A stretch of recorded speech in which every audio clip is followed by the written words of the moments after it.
Sons of the Forest is now an early access title. We just got a multiplayer trailer that dropped, and we're just like a couple days away from having access to the game.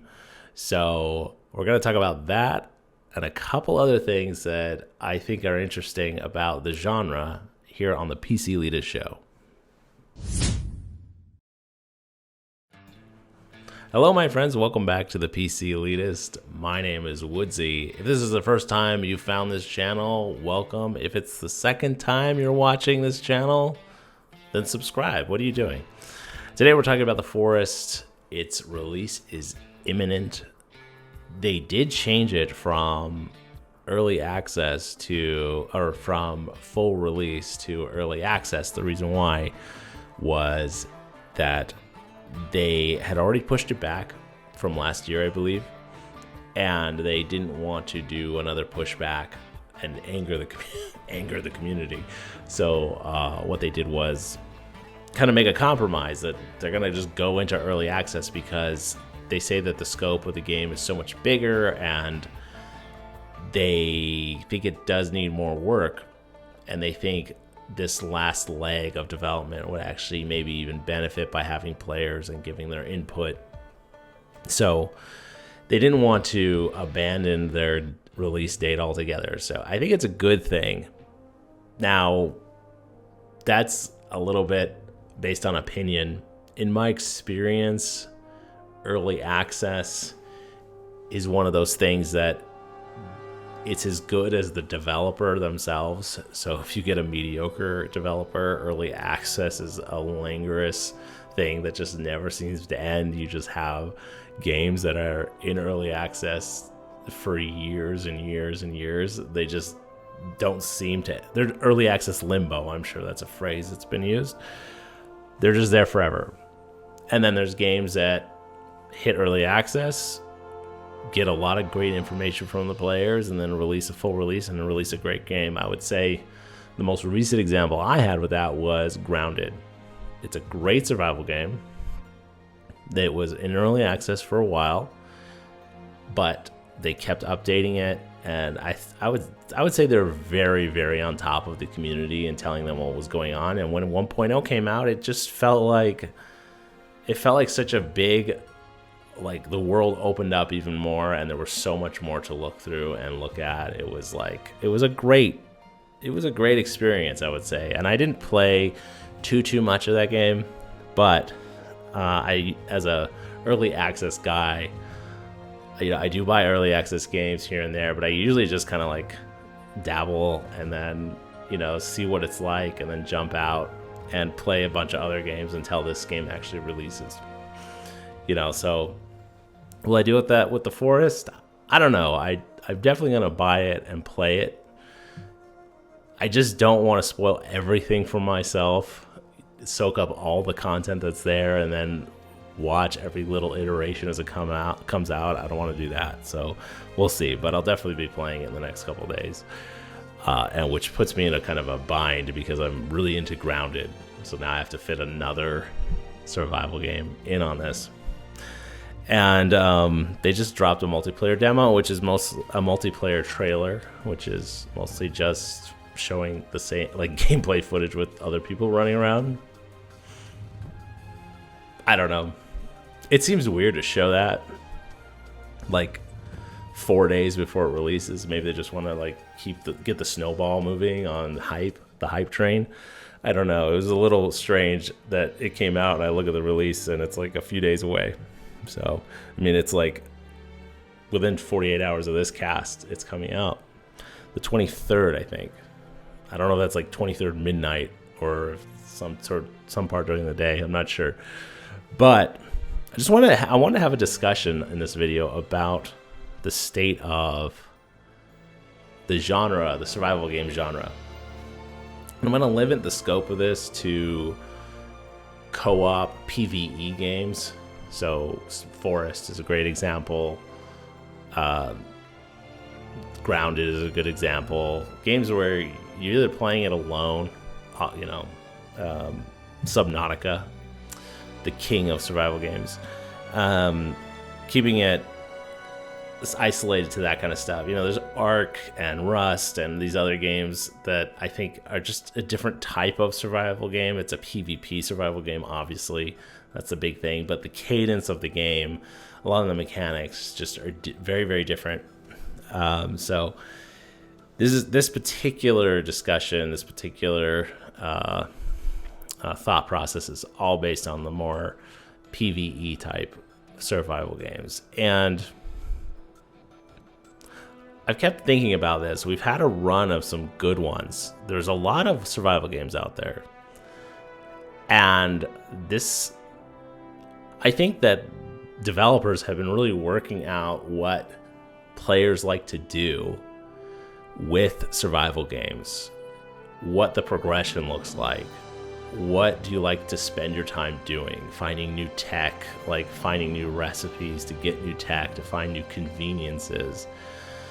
And Subnautica, to me, was the first game that really did, besides it not being co-op, really did everything I wanted a survival game to do.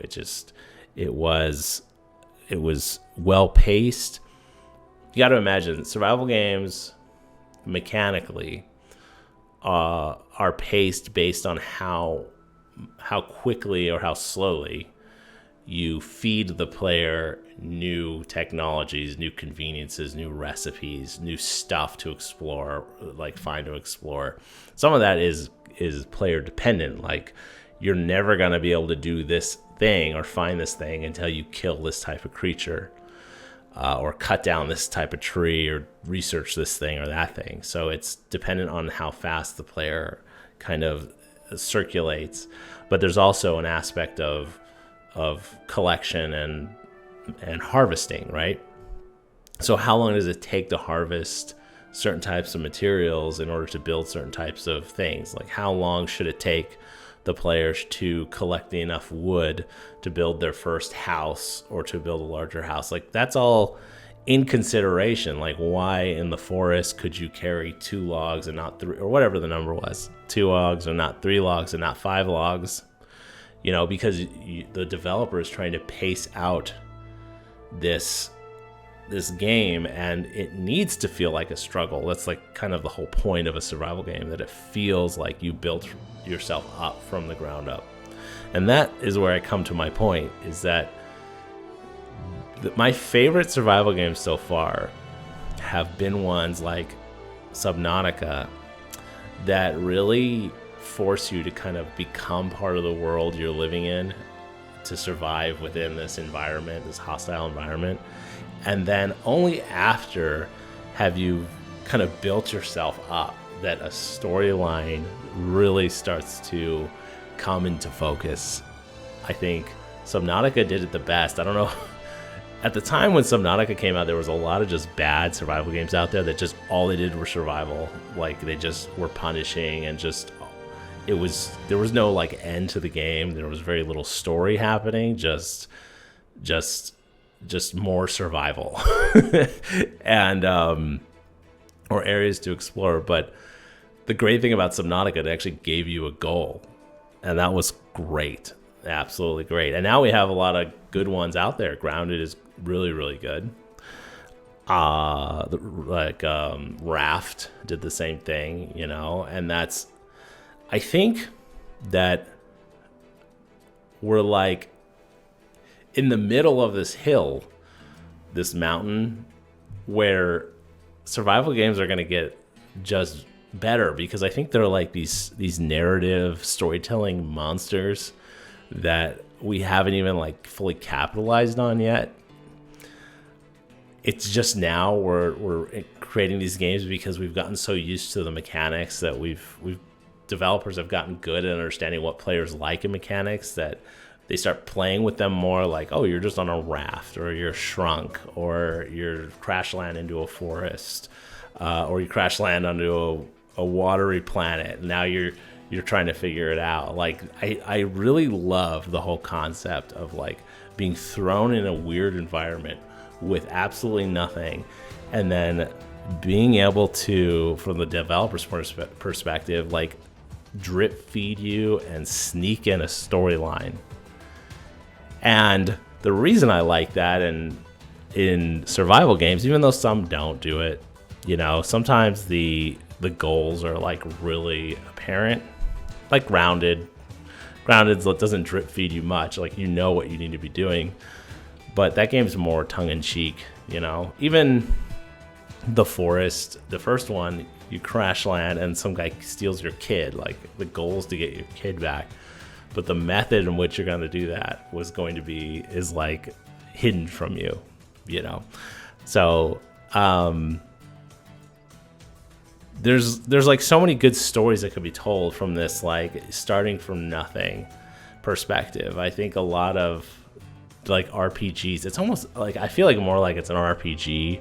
It's a derivative of an RPG than it is anything else, like an action game. A lot of RPGs nowadays, I was even watching footage of Hogwarts Legacy, which is the details of the world they put into it was just amazing. I don't know if it's a game I would necessarily play, but the details they put into this thing are nuts. So kudos to the artists and the environment artists of that game. My God. But there's even in that game, there's a little too much. The second you start the game is telling you why your character is special off the bat. Survival games already start with this kind of feeling that you're not important. Like, the environment's doing everything you can to kill you off as soon as possible.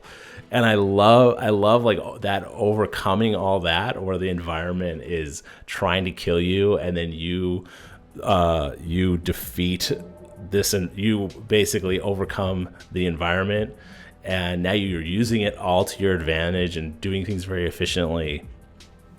And now you're in the position where you can help other people or save the day because you have kind of grown beyond the environment around you. So has a lot of survival games kind of capitalized on that storytelling, that narrative, the ability to use that as part of the narrative. It's been used a few times very well. I can think of even Green Hell, which doesn't have the best story in the world.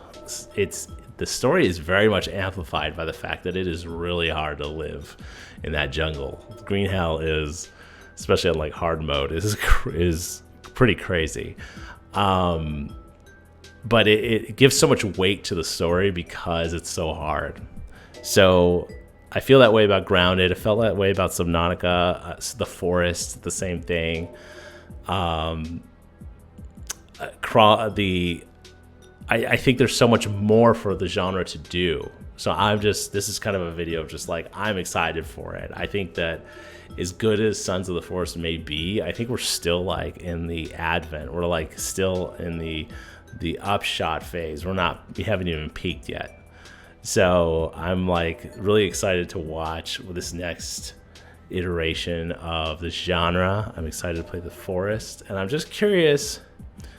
Maybe there's some if anyone who's listening, if there is a survival game I forgot to mention that has a great story, then please let me know in the comments. But are you excited for the genre? Do you think it's peaked already? Do you think it has a lot of places to go? I do. I think narratively it has a lot of places to go, and I'm excited for it. I'm here for it.